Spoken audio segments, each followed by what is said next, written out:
수요일 저녁 예배 하나님 앞에 드리겠습니다.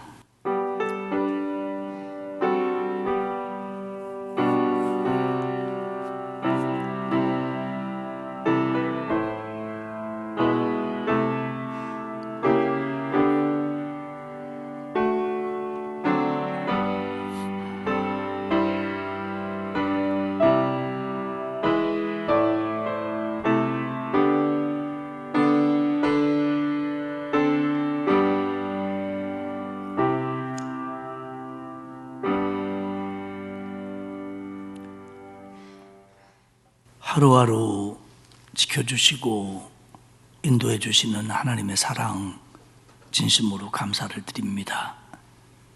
오늘도 수요일 저녁 맞이하여 하루를 마무리하며 저희들이 아버지 집에 혹은 가정에서 하나님 앞에 예배를 드립니다. 하나님, 우리의 예배를 받아 주시옵소서. 그리고 예배 때마다 우리의 모든 것을 하나님 앞에 내어놓으며 하나님 주신 은혜를 사모하는 귀한 마음들 되게 하시옵소서. 예배의 시종을 주님 손에 맡겨오며 예수님의 이름으로 기원하옵나이다. 아멘. 246장 찬송하겠습니다. 이 찬송 부르고 정복주 권사님 기도하시겠습니다.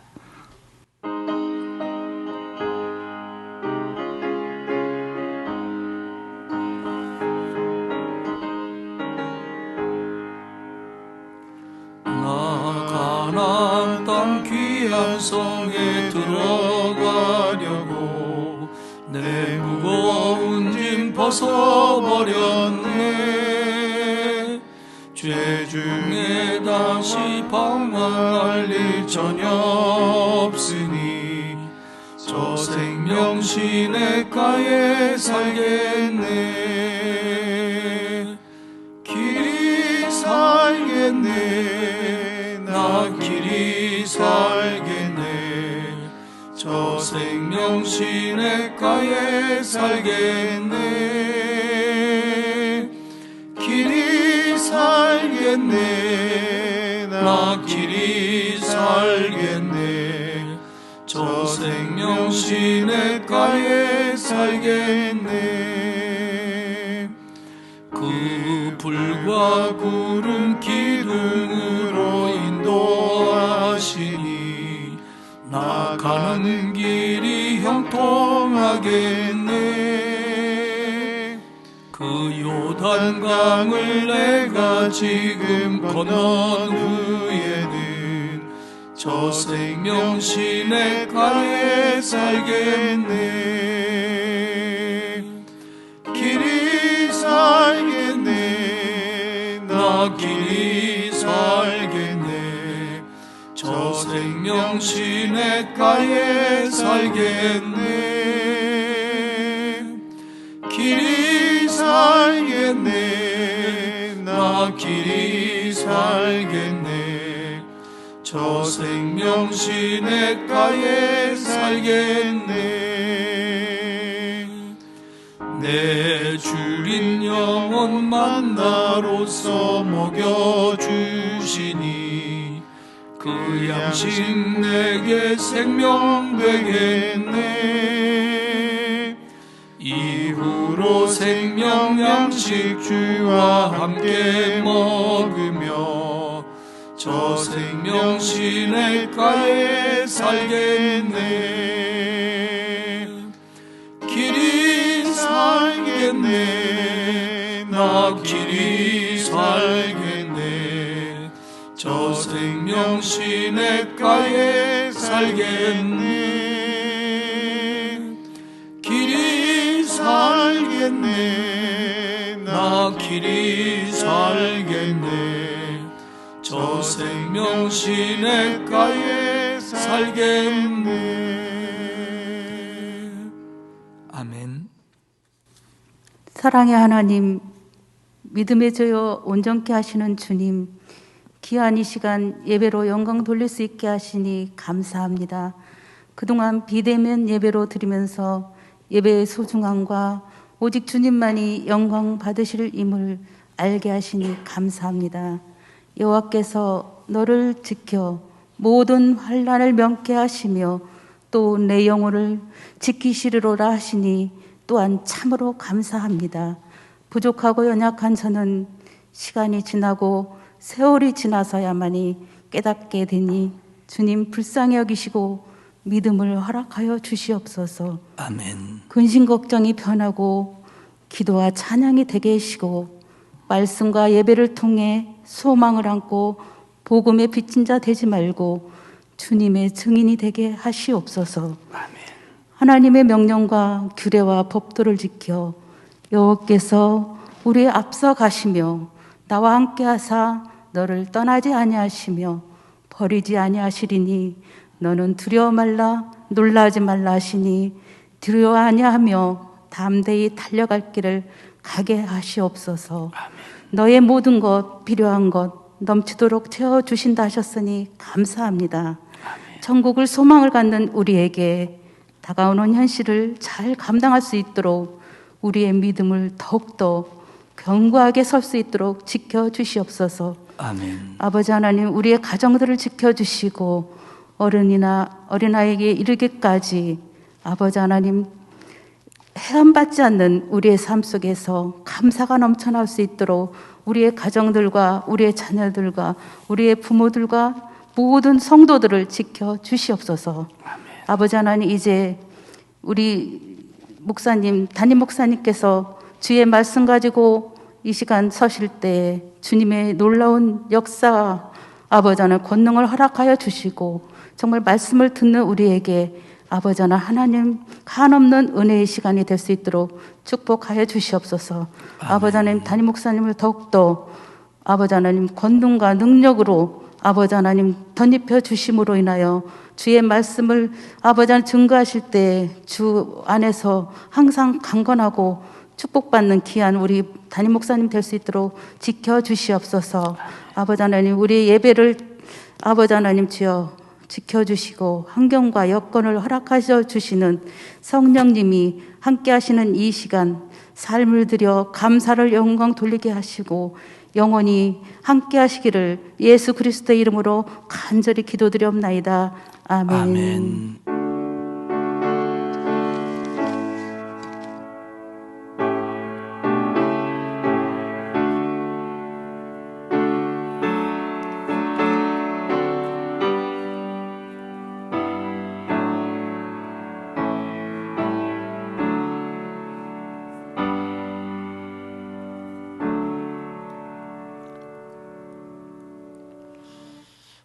신년이 시작되면서 저희들이 예배당에 나와서 예배드리는 예배를 못했기 때문에 신년 초에 우리가 했어야 될 일들, 뭐 기도 제목을 내는 거라든지 또 뭐 송구영신 후에 말씀 카드를 뽑아가는 거라든지 또 뭐 선교헌금 약정서를 내는 거라든지 아니면 구역의 달력 또 뭐 일람표 뭐 이런 거 나눠주는 것들이 안 되어 있는 구역들이 많이 있고 성도들이 있습니다. 그러니까 보시고 주보 보시고 내가 빠진 거 있으면 이렇게 하시면 되고, 특별히 말씀 카드는 많이 있으니까 좋은 걸로 고르셔가지고 가족 거 다 가져가도 됩니다.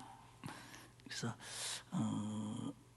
기도 제목 같은 경우는 제가 늘 이렇게 새해 둘째 주간이면 여러분들 거 제 거 가지고 기도원에 가고 그랬는데 올해는 언제쯤 가게 될지는 모르겠어요. 그런데 여러분들 기도 제목 내주시면 제가 1년 동안 작년 것도 지금 제 방에 있는데 가지고 있으면서 기도하도록 그렇게 하겠습니다. 하나님 말씀 느헤미야 6장입니다. 제가 가지고 있는 성경으로는 733페이지입니다. 느헤미야 6장 1절에서 마지막 절인 19절까지 저하고 여러분이 한 절씩 교독하도록 하겠습니다. 6장입니다.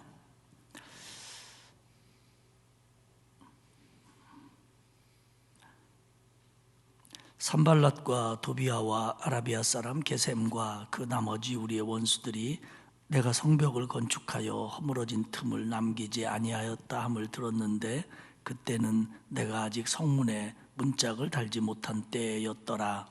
산발랏과 게셈이 내게 사람을 보내어 이르기를 오라 우리가 어느 평지 한 촌에서 서로 만나자 하니 실상은 나를 해하고자 함이었더라.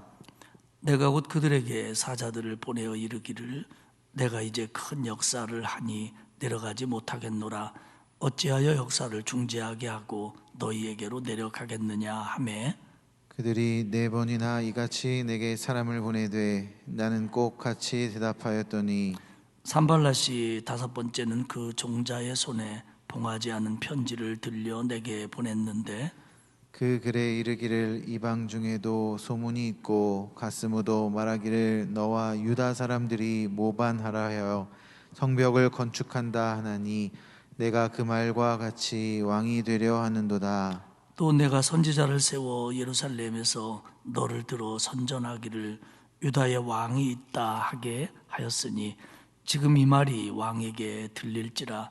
그런즉 너는 이제 오라 함께 의논하자 하였기로 내가 사람을 보내어 그에게 이르기를 내가 말한 바 이런 일은 없는 일이요 내 마음에서 지어낸 것이라 하였나니 이는 그들이 다 우리를 두렵게 하고자 하여 말하기를 그들의 손이 피곤하여 역사를 중지하고 이루지 못하리라 함이라. 이제 내 손을 힘이 있게 하옵소서 하였노라. 이후에 무엘다벨의 손자 들라야의 아들 스마야가 두문 분출하기로 내가 그 집에 가니 그가 이르기를 그들이 너를 죽이러 올 터이니 우리가 하나님의 전으로 가서 외소 안에 머물고 그 문을 닫자. 저들이 반드시 밤에 와서 너를 죽이리라 하기로 내가 이르기를 나 같은 자가 어찌 도망하며 나 같은 몸이면 누가 외소에 들어가서 생명을 보존하겠느냐. 나는 들어가지 않겠노라 하고 깨달은즉 그는 하나님께서 보내신 바가 아니라 도비야와 산발랏에게 뇌물을 받고 내게 이런 예언을 함이라. 그들이 뇌물을 준 까닭은 나를 두렵게 하고 이렇게 함으로 범죄하게 하고 악한 말을 지어 나를 비방하려 함이었느니라. 내 하나님이여 도비야와 산발랏과 여선지 노야다와 그 남은 선지자들 곧 나를 두렵게 하고자 한 자들의 소행을 기억하옵소서 하였노라. 성벽 역사가 52일 만인 엘루롤 25일에 끝나매 우리의 모든 대적과 주위에 있는 이방 족속들이 이를 듣고 다 두려워하여 크게 낙담하였으니 그들이 우리 하나님께서 이 역사를 이루신 것을 알미니라. 또한 그때 유다의 귀족들이 여러 번 도비야에게 편지하였고 도비야의 편지도 그들에게 이르렀으니 도비야는 아라의 아들 스가냐의 사위가 되었고 도비야의 아들 여호하난도 베레기야의 아들 무슬람의 딸을 아내로 맞이하였으므로 유다에서 그와 동맹한 자가 많음이라. 같이 읽겠습니다. 그들이 도비야의 선함을 내 앞에서 말하고 또 내 말도 그에게 전하매 도비야가 내게 편지하여 나를 두렵게 하고자 하였느니라. 아멘. 지방회 준비 관계로 몇 분 목사님이 우리 교회 와서 준비를 하시길래 제가 이제 어제 그제 잠깐 대화를 좀 나눈 적이 있습니다. 마스크 쓰고 방역 철저히 하고 대화했으니까 걱정하시지는 말고요. 근데 목사님들 얘기가 다 그래요. 처음에 우리가 이제 예배당에 나와서 예배를 드려야 되는데 이렇게 못 드리다가 집에서만 방송으로 인터넷으로 이렇게 예배 드릴 때는 막 눈물이 나고 교회 가고 싶고 그러다가 교회 와도 된다 그러니까 막 기쁜 마음으로 달려왔는데 요즘에는 신자들이 그렇게 생각을 안 하는 것 같다는 거예요. 그러니까 이렇게 가정에서 예배 드려도 뭐 그럴 수 있지 뭐. 그리고 이렇게 교회 갈 수 있어도 막 교회로 가고 싶은 그런 막 감동들이 좀 줄어들고 있는 거 아니냐. 이렇게 이제 목사님들이 다 걱정을 해요. 그래서 우리도 뭐 좀 그런 것 같다 그런 생각을 좀 했습니다. 오늘도 수요일인데 이제 눈 온다고 하도 TV에서 겁을 주니까 자빠질까봐 못 오신 분들이 많이 계신 것 같은데 그런가 하면 또 그동안 잘 못 뵀던 반가운 얼굴들이 수요일에 뵐 수 있어서 깊게 생각을 합니다. 느헤미야 4장에서 산발랏과 도비야, 또 뭐 아라비아 사람, 암몬 사람, 아스돗 사람이 느헤미야를 중심으로 예루살렘 성벽을 재건한다는 소식을 듣고 비웃고 조롱하고 지까지 것들이 그것을 어떻게 하냐, 심지어는 뭐 여우만 올라가도 무너질 거다 이렇게 비아냥거렸는데, 그럼에도 불구하고 꾸준히 진행이 되자 이제는 위협을 하고 공격을 모의까지 합니다. 그때 느헤미야는 이 문제를 기도하면서 백성들을 격려하고 또 적절한 조치를 해가면서 성벽 재건을 계속해 나가지요. 느헤미야 5장에서는 이제 그런 와중에 생기는 백성들 간의 문제를 다루고 있습니다. 기근이 들었고 경제적인 어려움이 찾아왔고, 그러지 않아도 어려운데 거기에다가 성벽 건축까지 하다 보니까 이 유다의 평범한 사람들이 굉장히 어려웠습니다. 특별히 같은 유대인끼리 빈부의 격차가 나면서 높은 이자를 받고 돈을 빌려주고, 그 일로 인해서 땅이 담보 잡혀서 뺏기게 되고 자식들이 노예가 되는 이런 현상들이 유대인 사회 속에서 일어나는 것을 느헤미야가 알고 그들을 꾸짖고 기도하면서, 느헤미야는 그때 12년 동안 총독을 하면서 녹을 받지 않고 지혜롭게 조치함으로써 이런 문제들이 이제 어느 정도 이렇게 잠잠해집니다. 오늘 6장의 얘기는 다시 산발랏과 도비야를 중심으로 한 또 다른 방해 공작이 일어납니다. 근데 이것은 4장에서의 방해가 그 예루살렘을 중심으로 한 유다인 전체의 성벽 재건 공사에 대한 방해였다면, 오늘 6장의 얘기는 주로 그들의 리더인 느헤미야를 향한 공격입니다. 한 서너 개 정도로 나눠볼 수가 있는데요. 첫 번째는 느헤미야를 암살하려고 하는 음모입니다. 6장 1절에 보면 그 때는 성벽을 건축하여 허물어진 틈을 남기지 않았을 때, 그러니까 거의 성벽 공사가 마무리되어 갔을 때입니다. 그러면서 아직 성문 문짝 몇 개를 달지 못했을 때다. 그러니까 거의 다 마무리가 되어 가는 겁니다. 성벽 건축이 끝나갈 때, 마무리가 되어 갈 때 2절에 보면 산발렛과 게셈이 내게 사람을 보내어 이르기를, 오라 우리가 오노평지 한 촌에서 서로 만나자 하니 실상은 나를 해하고자 함이었더라. 산발랏 사마리아의 총독이었습니다. 그리고 게셈 아라비아 사람입니다. 그들이 느헤미야에게 사람을 보내가지고, 느헤미야야 우리하고 좀 만나자. 이제 성벽 건축을 여러 방향으로 막아보려고 했는데 못 막았고, 이제 성벽 건축은 거의 마무리가 될 정도로 상당히 진척이 되어 있었습니다. 아마도 반대자들은 더 이상 물리적인 힘으로 예루살렘 성벽을 짓는 것을 막을 수는 없다 이렇게 생각했던 것 같습니다. 조롱을 해봤고 방해를 해봤지만 헛수고였죠. 그러니까 이제 평화회담을 제기하는 겁니다. 야, 우리 느헤미야야 잘 지내보자, 우리 평화적으로 해결해보자. 그러니까 오노평지에 있는 어느 한 곳으로 와라. 그런데 느헤미야는 얘기합니다. 실상은 나를 해하고자 함이었더라. 그들이 예루살렘으로 와서는 느헤미야를 해할 수 없습니다. 왜냐하면 느헤미야를 따르는 사람들도 있고 느헤미야의 군사도 있으니까요. 그러니까 제3지대에서 만나자는 거죠. 이 오노평지라고 하는 곳은 정확하지는 않지만 유대 지역과 사마리아 지역의 경계쯤에 있었을 걸로 그렇게 학자들은 봅니다. 그곳으로 느헤미야를 불러서 회담을 하자고 하고 거기서 느헤미야를 죽이려고 하는, 해하려고 하는 그런 속셈이었습니다. 이에 대한 느헤미야의 답변은 3절에 보면 사자를 보내서 하는 말이, 내가 이제 큰 역사를 하니, 지금 내가 성벽을 짓고 있으니 이 일을 하니까 내려가지 못하겠노라. 어찌하여 역사를 중지하고 너희에게로 내려가겠느냐.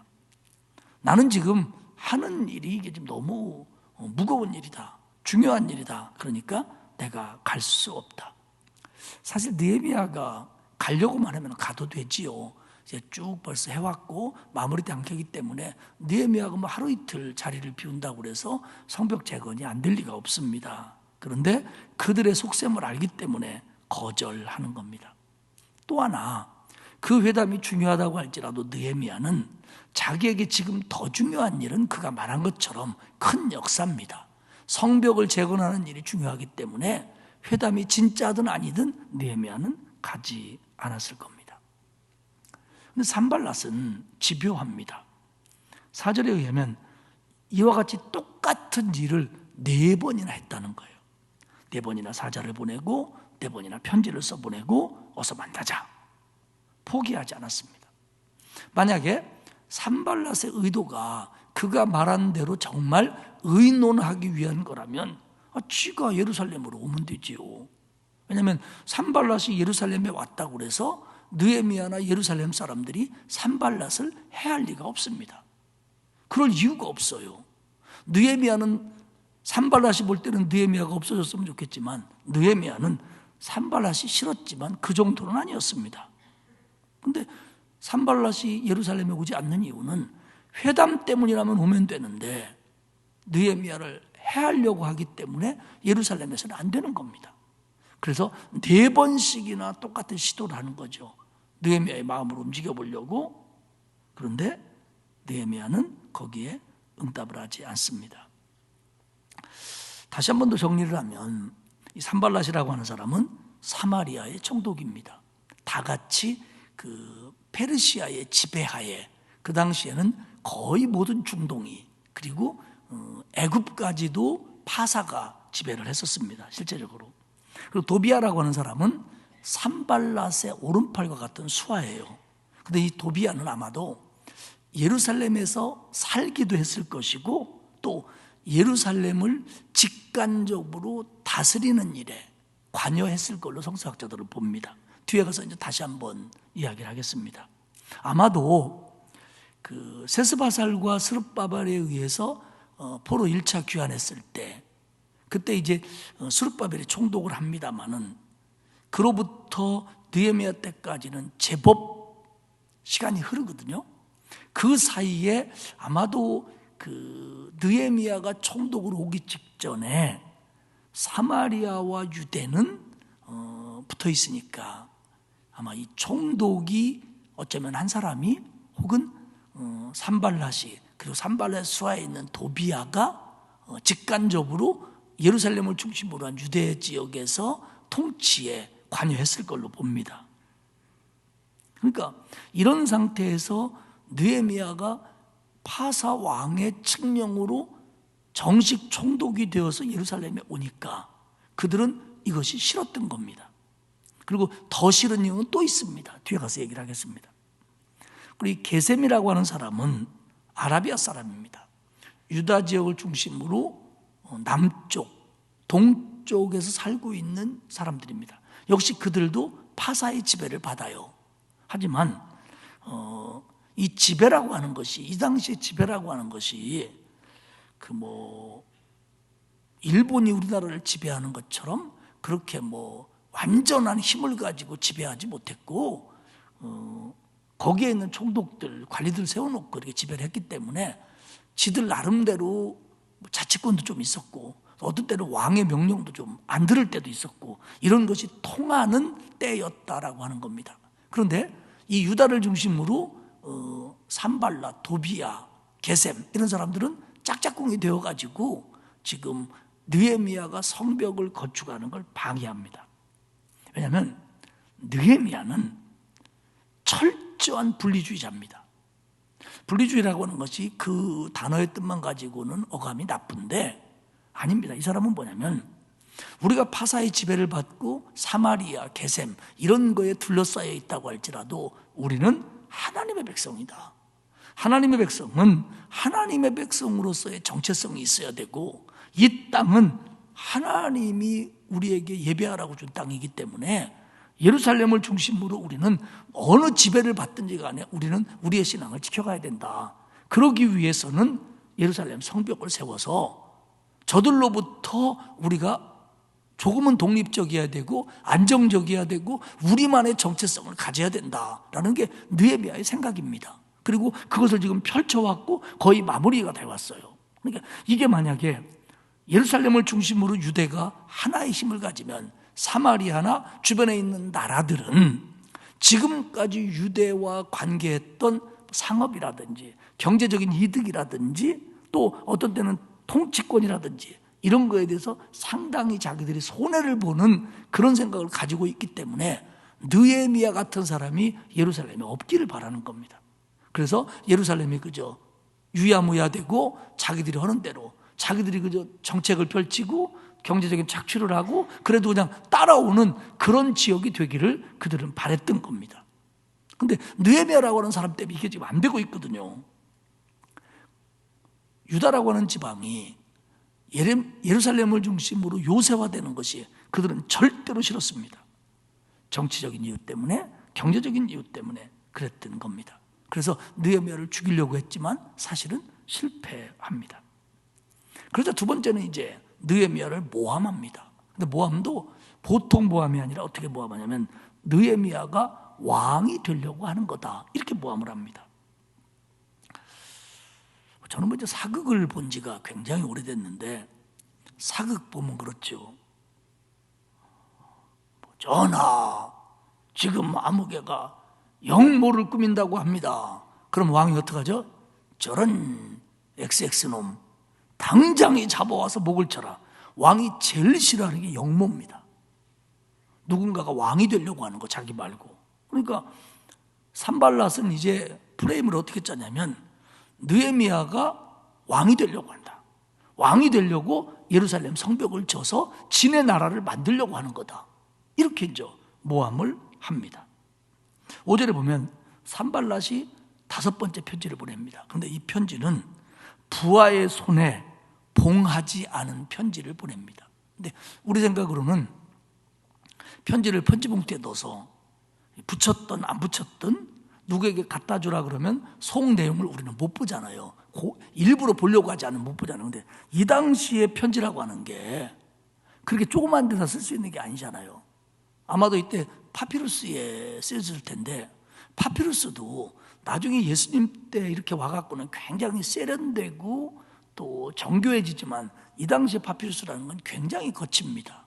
그 이집트 나일강 해변에서, 강변에서 나오는 그 갈대들을 이렇게 때리고 이렇게 때리고 이렇게 때리고 막 두들겨가지고 납작하게 만들어서 거의 종이처럼 만들고 글을 쓰는 건데, 이거를 보통 이렇게 뚫뚫뚫 말아가지고 이제 들고 가는 건데, 봉하지 않은 편지라는 건 그냥 이렇게 들고 간다는 거예요. 다 보이게. 의도적으로 여기 있는 내용을 모든 사람을 보게 하기 위해서, 그리고 설사 안 봤다고 그래도 볼 수 있었다는 걸 알게 하기 위해서, 그러니까 결국 이 편지의 내용을 소문내게 하기 위해서, 모두가 알게 하기 위해서 산발렛은 5번째 편지는 봉하지 않은 채로 보냈다는 겁니다.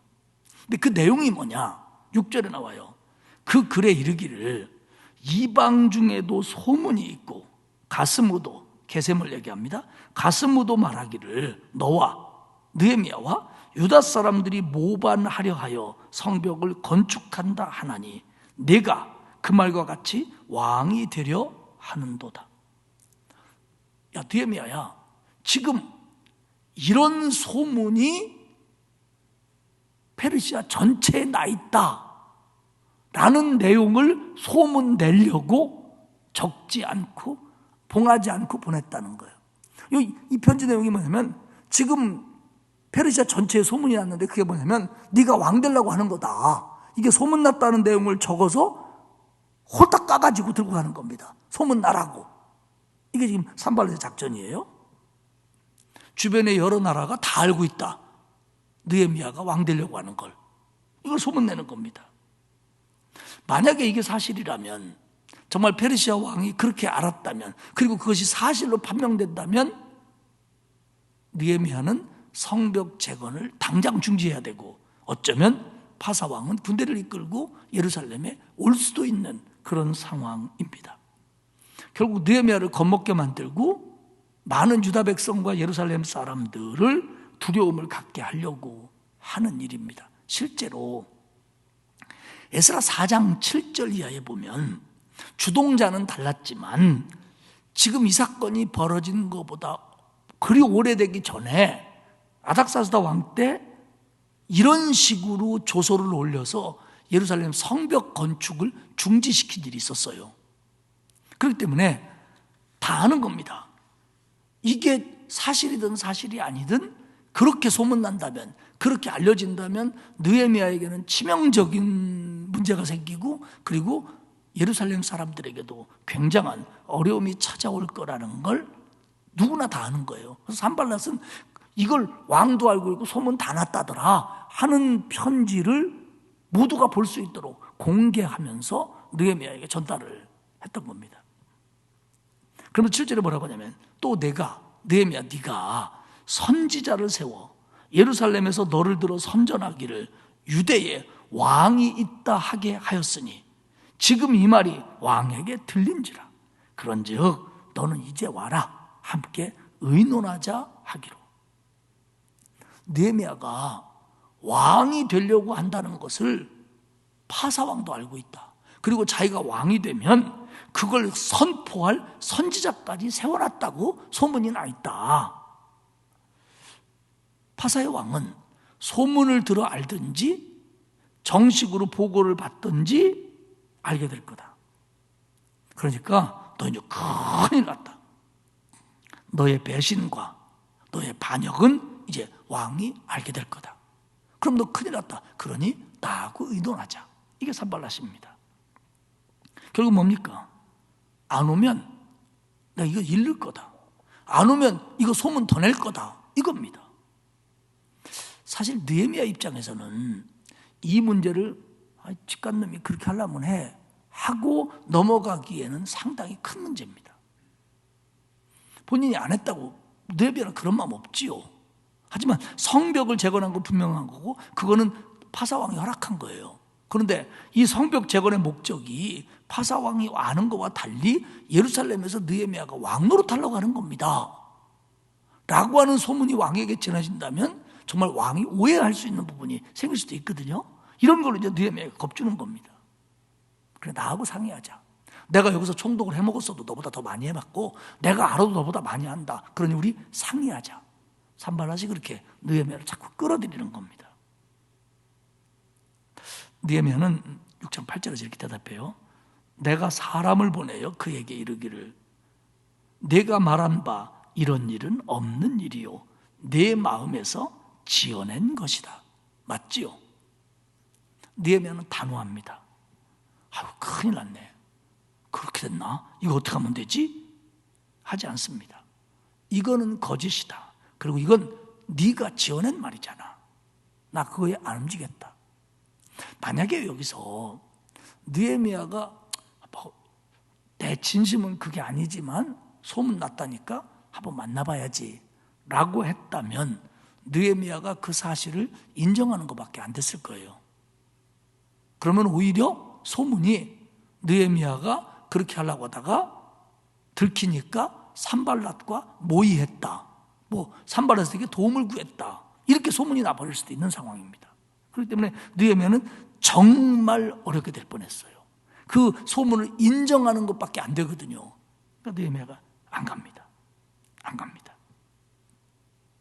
그리고 느헤미야가 이럴 때 늘 하는 거 있죠.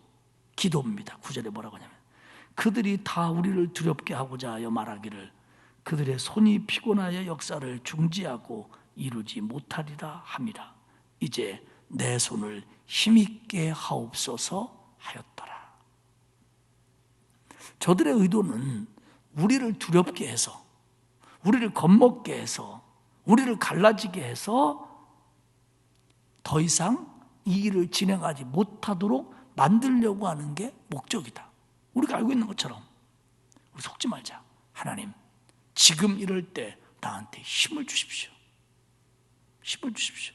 그러니까 그들은 뭐냐면 우리의 손을 피곤하게 만들려고 한다는 거죠. 그러니까 우리가 포기하도록, 우리가 못하도록 그렇게 만들지만 느헤미야의 기도는 뭐예요? 하나님, 내 손에 힘을 주십시오. 내 손을 힘있게 하십시오. 저들은 내 손에서 힘을 뺍니다. 그런데 하나님은 내 손에 힘을 주십시오. 나는 이거 해야 합니다. 결국 느헤미야가 왕이 되려고 한다라고 하는 그들의 음모도 느헤미야는 이겨냅니다. 그랬더니 이제 세 번째 작전이 들어옵니다. 세 번째 작전은 뭐냐면 스마야를 통한 음모입니다. 스마야, 일본 사람은 아닙니다. 제사장이에요. 제사장인데 스마야를, 예루살렘의 제사장입니다. 스마야를 앞세우고 도비야가 주도를 합니다. 그리고 도비야 뒤에는 산발랏이 있고요. 10절에 보면 들라야의 아들 스마야가 두문불출하기로, 스마야라고 하는 제사장이 뭐 한 명은 아니니까 그 성벽을 건축하고 느헤미야가 자주 보던 사람인데 계속 안 보이는 거예요. 그래서 느헤미야가 그 집을 찾아갔습니다. 병문안으로 간 건지 아니면 스마야가 왜 안 보이냐 그래서 스마야가 한번 만나자 해서 간 건지 갔어요. 그랬더니 스마야가 이르기를 뭐라고 하냐면, 그들이 산발랏과 도비야와 이런 사람들이 너를 죽이러 올 터이니, 너 죽이러 올 거다 그 사람들이 분명히. 그러니 우리가, 느헤미야와 내가 하나님의 전으로 가서 외소 안에 머물고 그 문을 닫자. 저들이 반드시 밤에 와서 너를 죽이리라 하기로. 이게 이제 스마야가 어디서 들었다고 한 얘기인지 아니면 자기가 기도 중에 계시를 받았다고 했던지 아마 그렇게 접근을 했을 거예요. 내용이 뭐냐면 그들이 느헤미야 당신을 죽이러 올 거다. 그들이 당신의 목숨을 노린다는 건 당신도 알지 않냐? 알지. 그래서 지난번에 그 평지로 불러낸 거 아니냐? 근데 죽이러 올 거다. 그러니까 방법이 있다. 나랑 둘이 하나님의 전 외소 안에 숨어 있자. 여기서 외소는 뭐냐면요, 성소입니다. 지성소 말고 성소. 문제가 뭐죠? 거기 숨어 있자라고 하는데 느헤미야가 거기 숨을 수 없는 문제가 있어요. 왜냐하면 느헤미야는 제사장이 아닙니다. 이놈 스마야는 제사장입니다. 그러니까 스마야 얘기가 뭐냐면, 당신 죽이러 오는데 어디든지 발견할 거다. 그러니까 우리 성소로 들어갑시다. 성전 안으로 들어갑시다. 그러면 거기서 문 닫고 있으면 다른 사람들이 모릅니다. 우리 거기 들어간 거 아무도 모릅니다. 그러니까 당신은 안전할 겁니다. 결국 만약에 이 게임에 빠져서 느헤미야가 아유 그러냐고, 참 그걸 몰랐다고 거기가 안전하네 하고 만약에 들어가 숨었으면 무슨 소문이 나느냐? 느헤미야는 저 살려고 율법을 어겼다, 이렇게 되는 겁니다. 느헤미야는 하나님의 공동체, 하나님이 기뻐하시는 어쩌고 하더니 하나님의 명령을 지가 먼저 어기는 사람이다, 이렇게 소문내가지고 완전히 느헤미야의 리더십을 매장시키려고 하는 이 의도가 이 도비야가 스마야를 통해서 노리고 있는 그런 부분입니다. 리더십에 큰 손상이 오게 하는 거죠. 어차피 느헤미야는 목숨을 내는 사람이에요. 느헤미야가 이렇게 답변합니다. 첫째, 나 같은 자가 어찌 도망하며, 11절이죠. 나 같은 자가 어찌 도망하며. 참 좋은 얘기인데 내가 총독이다. 나를 믿고 따르는 사람이 얼마나 많은데 내가 나 살겠다고 도망가냐. 이게 첫 번째 얘기입니다. 두 번째 얘기는 뭐냐면, 나 같은 몸이면 누가 외소에 들어가서 생명을 보존하겠느냐. 무슨 얘기냐면, 나는 제사장이 아니다. 그런데 나 같은 사람이 성소에 들어가면 하나님이 진노하셔서 죽는 거 아니냐. 이게 하나님의 법 아니냐. 그런데 내가 어떻게 거기를 들어가냐. 나는 그러니까 이 두 가지 이유 때문에 들어가지 않겠다. 총독인 내가 혼비백산에 도망가면 되겠냐. 그리고 제사장도 아닌 내가 법을 어겨 하나님의 전에 들어가면 되겠냐. 나는 안 들어간다. 12절에 얘기하죠. 깨달은 즉 그는 하나님께서 보내신 바가 아니라 도비야와 산발렛에게 뇌물을 받고 내게 이런 예언을 합니다. 여기서 우리가 이제 깨닫게 되는 게 뭐냐면, 야, 스마야는 그놈 나쁜 놈이다. 제사장이라는 인간이 뇌물 받고 같은 동족인 총독 느헤미야를 죽이려고 그따위 짓을 해?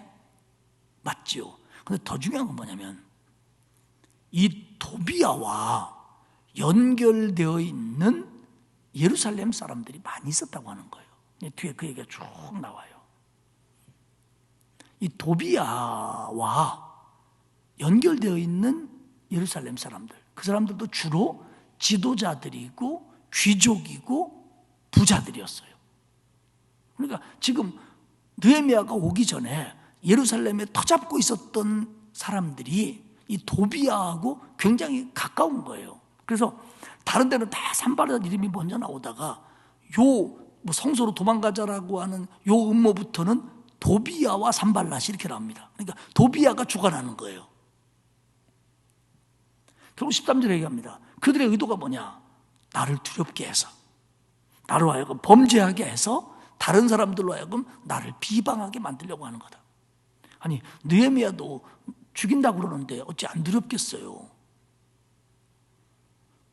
물론 우리가 이제 천국의 소망을 가지고 살지만 그래도 제일 충격받고 쇼킹한 게 죽는 거 아닙니까? 그래갖고서는 뭐 무슨 일 있으면 아이고 막 깜짝 놀라 그냥 죽을 뻔했네. 뭐 깜짝 놀라 죽을 뻔했네. 얼마나 놀래 죽을 뻔했네. 어떤 사람들은 막 좋아도 죽을 뻔했대요. 근데 여러분 아셔야 될 게 좋아서 죽는 경우는 별로 없습니다, 사실. 근데 좋아 죽을 뻔했다고 뭐 좋아 죽겠네 뭐 이러는데 어쨌든 느헤미야도 자기를 노린다는데 안 두렵겠습니까? 얘기하는 거예요. 그들이 나를 두렵게 하려고 하는 게 목적이다. 내가 두려워가지고 성전이라도 뛰쳐들어가가지고 범죄하게 하는 게 목적이다. 그리고는 느헤미야는 이런 인간이다. 이렇게 비방하게 하려는 게 목적이다. 그래서 리더십을 흔들려고 하는 거죠. 그러면 이게 예루살렘 공동체가 제대로 안 되니까 14절에 기도합니다. 내 하나님이여 도비야와 산발랏과 여선지 노아랴와 그리고 그 남은 선지자들 나를 두렵게 하고자 한 자들의 소행을 기억하옵소서. 그것뿐이 아니에요. 지금 느헤미야가 다 얘기하고 있지는 않지만 또 있었어요. 보니까 스마야뿐만 아니라 여자 선지자 노아랴, 그 외의 선지자들도 뇌물 받고 혹은 다른 목적으로 나를 두렵게 하려고 흔들어 놨습니다. 하나님 그것들을 기억하십시오.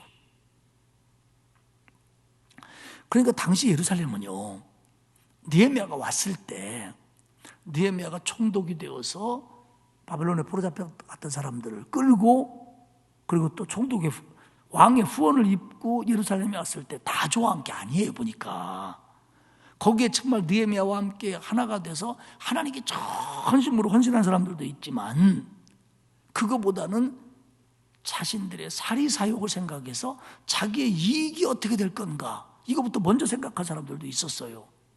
진실한 믿음을 가지고 있는 사람들도 있었지만 믿음 있는 척하면서 기회를 보고 있는 사람도 많았다는 거예요. 느헤미야와 함께 하나님의 백성의 공동체를 건설하고자 하는 그 소중한 가치에 뛰어든 사람만 있는가 하면은 오히려 그것을 방해하려고 하는 사람들과 가까운 사람들도 적지 않았다고 하는 겁니다. 결국 이제 뭐 이런 느헤미야로 하여금 성전에 들어가게 해서 나쁜 소문 나게 하는 것도 실패를 합니다. 네 번째 얘기는 이제 뭐냐면 내부의 적에 대한 얘기입니다. 6장 15절에 보면 이렇게 얘기를 합니다. 성벽 역사가 52일 만인 엘룰을 25일에 끝나매. 우리 달력으로는 9월쯤 되었을 걸로 보는데요. 이게 52일 만에 성벽을 쌓습니다. 문까지 달아요. 지난 140년 동안 유대인들이 해내지 못했던 일을 느헤미야가 와서 52일 만에 완성을 합니다. 얼마나 열심히 하고 참 요즘에 그 용어로 얼마나 빡세게 했는지 52일 만에 이걸 완성을 했어요. 그랬더니 16절에 보니까 그걸 방해했던 대적과 주위의 이방 족속들이 다 두려워하고 낙담을 했다는 거예요. 왜 두려워했냐면 그들이 우리 하나님께서 이 역사를 이루신 줄을 알미라. 산발랏이 그렇게 방해했고 도비야가 그렇게 음모를 꾸몄고 뭐 내통도 하고 별짓 다 했는데도 52일 만에 정말 자기들이 생각해도 너무 짧은 시간에 이게 완성이 됐다는 것에 대해서 그 이스라엘 백성들이 믿는 하나님이 살아는 계신가 보다. 하나님이 하셨구나. 그러면서 다른 사람들이 두려워하기 시작했다는 거예요. 근데 17절에 이런 얘기가 나옵니다. 그때 유다 귀족들이 도비야하고 여러 번 편지로 내통을 했다, 이런 얘기를 합니다. 느헤미야가 우리가 지금 본 바에 의하면 뒤에 가도 또 나옵니다만 얼마나 훌륭한 총독입니까? 사심 없고 숭고한 가치를 가지고 있고 그리고 본을 보이는 아주 훌륭한 리더였습니다. 그런데 모두가 다 그를 따르는 게 아니에요. 아까 말씀드린 것처럼 일정한 기득권을 가지고 있었던 사람들은 느헤미야가 성벽을 세워서 예루살렘을 어떻게 하나의 공동체로 만드는 걸 싫어하는 겁니다. 지금까지 사마리아하고 어울리고 아라비아하고 어울리고 도비아하고 짝짝꿍하고 산발렛 게셈 이런 사람들과 어울리면서 수입을 벌어들인 사람들, 거기서 어떤 권력과 뭔가를 누렸던 사람들은 느헤미야가 저렇게 하는 게 싫은 거예요. 근데 명분상은 느헤미야가 맞거든요. 예루살렘의 성벽을 건축하고 예루살렘에 하나님의 공동체를 세워간다, 명분은 맞거든요. 그러니까 내놓고 반대는 못하고 살짝 뒤로 도비야하고 주고받고 지금 느헤미야가 이러고 있다 이런 그런 음모와 방해와 이런 것들이 지금까지 계속 쭉 내려온 거예요. 그럼 18절에 보면 도비야는 유대인 스가랴의 사위였어요. 그리고 도비야의 아들 여호하난도 무술람이라고 하는 유대인의 딸과 결혼했어요. 무술람이라니까 모슬렘 그게 아니고 무슬람이라고 하는 사람의 사위가 됐어요. 그러니까 이 사람들이 다 유대인하고 결혼한 사람들이에요. 나중에 보면요, 제사장하고도 도비야가 결혼 관계로 얽혀 있어요. 이게 무슨 얘기냐면 결국 도비야가 그만큼 예루살렘하고 관련이 있는 사람이었다는 거죠. 성서학자들은 생각하기를 도비야가 예루살렘에 살았을 것이다. 그리고 느헤미야 오기 전에 굉장히 권력을 누리던 사람이었을 거다. 산발렛의 비호하에 이렇게 보는 겁니다. 그런 영향력 있는 사람, 그리고 이렇게 얽히고 설키에 있는 관계들. 그러니까 이게 느헤미야가 와서 개혁을 하려고 해도 눈에 보이는 조금 개혁이 되지만 사실은 안으로 안 되는 부분이 있다는 거예요. 그들이 왜 그렇게 하느냐? 아까 말씀드린 것처럼 명분은 느헤미야가가 맞지만 실리에 있어서 자기들의 경제나 이익이나 이런 거에 있어서는 아니거든요. 느헤미야 전이 좋았거든. 자기들은 전장에 있었던 유대인들의 귀족들이, 부자들이 고리로 가난한 유대인들을 착취하고 그 자식들을 종으로 팔아먹고 땅을 빼앗고 했던 사람들도 그들이었을 거예요. 느헤미야가 뭐라고 그랬습니까? 돌려줘라. 고리 받지 마라. 땅 돌려줘라. 애들 돌려줘라. 싫은 거예요, 이 사람들은 이게. 아니, 지금까지 그렇게 하고 살았는데 왜 느헤미야가 오더니 이 좋은 걸 못하게 하냐는 거죠. 그렇게 해서 부자 됐는데. 결국 하나님의 말씀이 뭐고 하나님의 뜻이 어떤 거냐보다는 내 이익이 뭐고 내 위치가 뭐냐, 이걸 더 중요하게.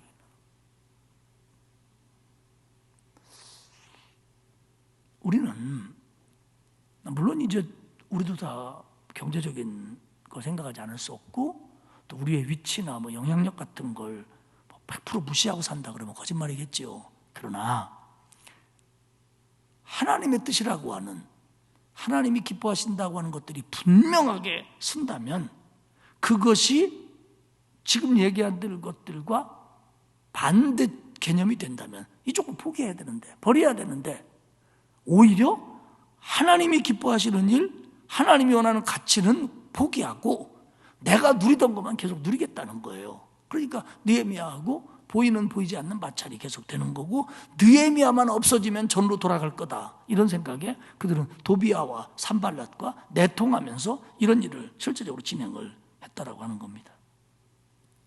느헤미야의 정책을 지지하지 않습니다. 협조하는 척하지만 내심 따르지 않고 있어요. 사랑하는 여러분, 아무리 훌륭한 지도자도 반대자들이 있기 마련입니다. 저번에도 말씀드렸죠. 우리가 아무리 구역장을, 회장을, 아니면 장로님을, 목사를, 또 영적 리더십을 가지고 한다고 할지라도 아무리 내가 정말 100% 잘할 수도 없지만 100% 잘했다고 해도 100%가 다 잘했다고 하는 건 아니에요. 100% 잘할 수도 없지만 100% 잘해도 모두가 다 100% 잘했다고 보는 건 아니에요. 그럴 때 좀 속상하지요. 내가 지금 얼마나 열심히 했는데, 내가 우리 구역을 위해서 얼마나 기도했는데, 내가 얼마나 이 아이들을 가르치려고 수고했는데 쟤들은 몰라주고 저 옆에 애들은 몰라주고. 여러분, 그럴 때 위로받으십시오. 예수님도 그렇게 쫙 했는데 가룟 유다가 몰라줬잖아요. 예수님 같은 분에게도 12명 중에 한 명은 예수님을 위해서 박수치지 않았는데 우리 같은 사람들이야 뭐 2명 중에 1명만 쳐줘도 감사한 일이죠. 지금 이 예루살렘의 얘기가 느헤미야 그러면 겉으로는 와서 총독하면서 예루살렘 성벽을 재건했다, 이게 맞지만 속으로는 사실은 굉장히 많은 것들이 바뀌어가고 있는 거예요.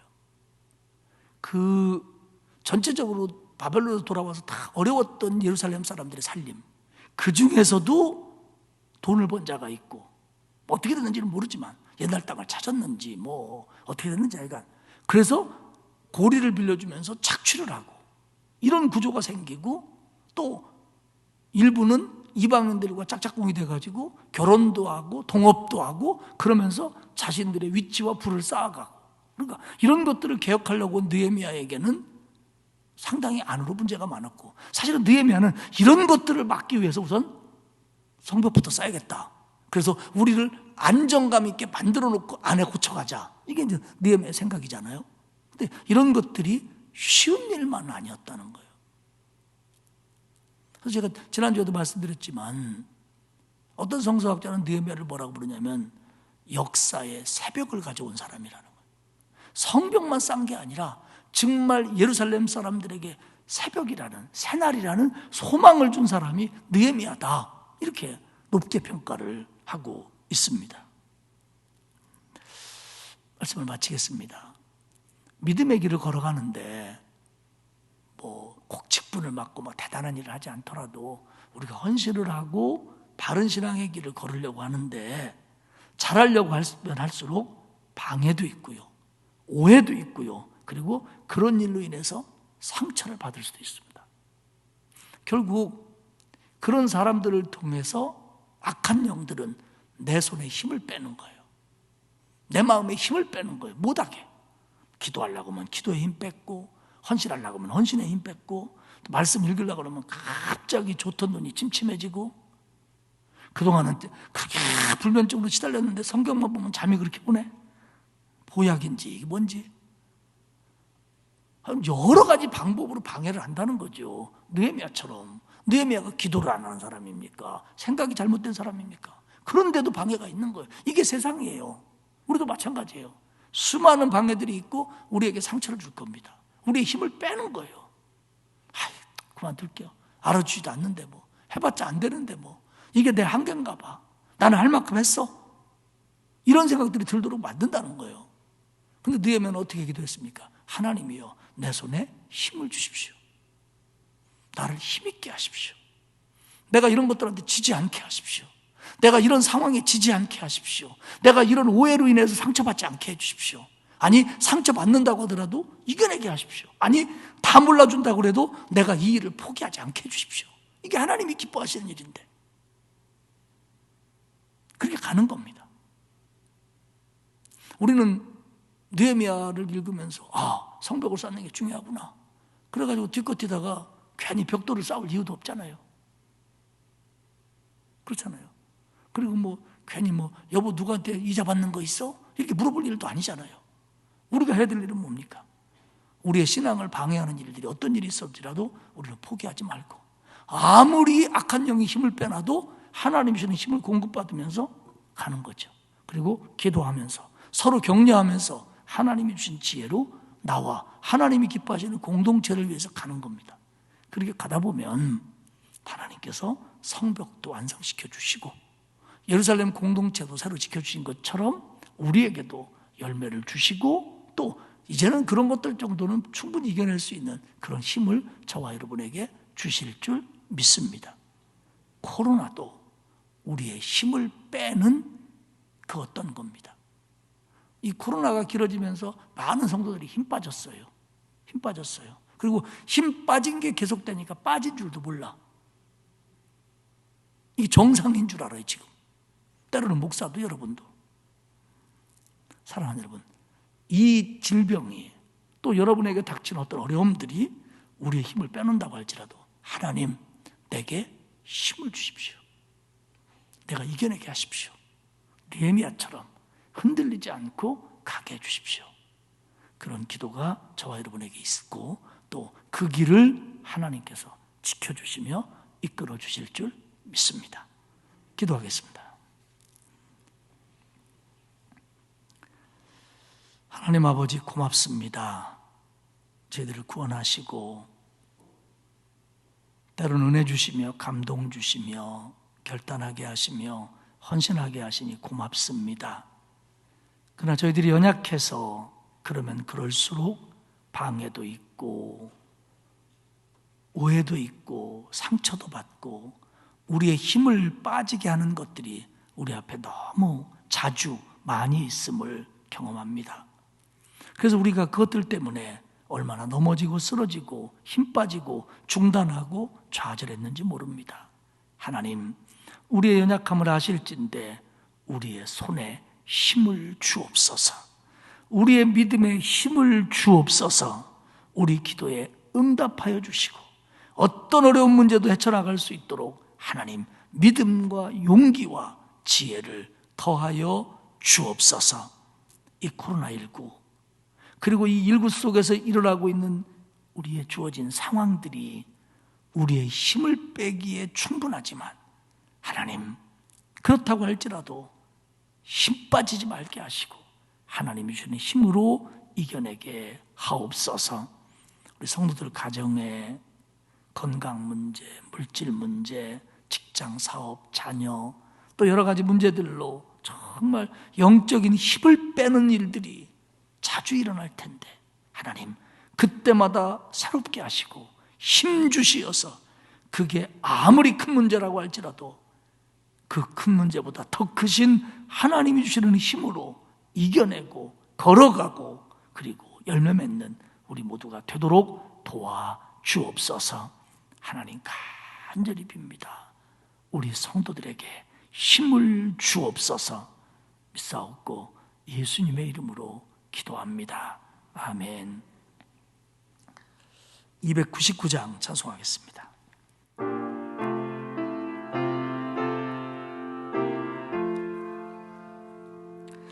하나님 사랑은 온전한 참사랑 내 맘에 부어주시사 충만케 하소서. 내 주님 참사랑 햇빛과 같으니 그 사랑 내게 비추사 뜨겁게 하소서. 그 사랑 앞에는 풍파도 그치며 어두운 밤도 환하니 그 힘이 크도다. 하나님 사랑은 온전한 참사랑 내 맘과 영에 채우사 새 힘을 주소서.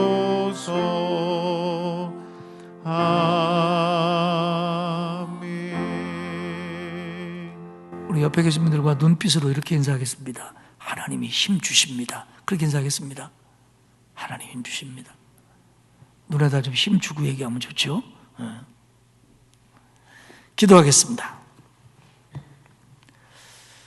하나님 감사합니다.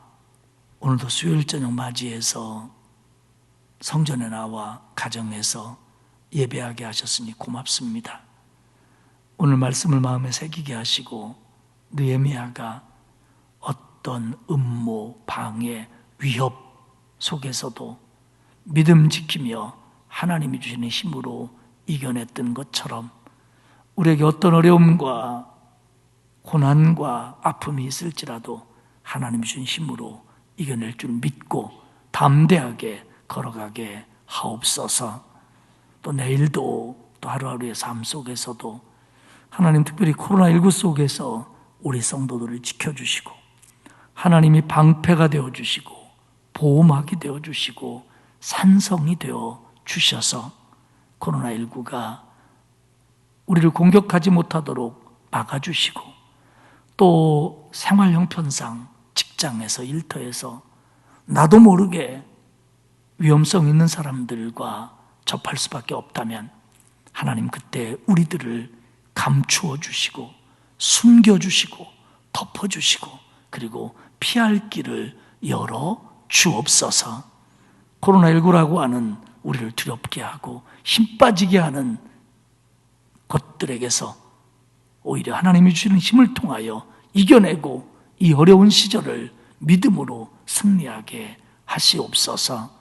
젖먹이 어린아이로부터 노년에 이르기까지 우리 성도들 지켜주시고 은혜 주시고 힘 주실 줄 믿고 오늘 하나님 앞에 11조 원금과 여러 가지 예물들 드린 손길이 있사오니 하나님 받으시고 응답하시며 기뻐하시며 은혜와 복을 내려 주옵소서.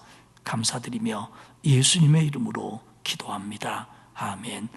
하늘에 계신 우리 아버지, 아버지의 이름을 거룩하게 하시며 아버지의 나라가 오게 하시며 아버지의 뜻이 하늘에서와 같이 땅에서도 이루어지게 하소서. 오늘 우리에게 일용할 양식을 주시고 우리가 우리에게 잘못한 사람을 용서하여 준 것 같이 우리 죄를 용서하여 주시고 우리를 시험에 빠지지 않게 하시고 악에서 구하소서. 나라와 권능과 영광이 영원히 아버지의 것입니다. 아멘.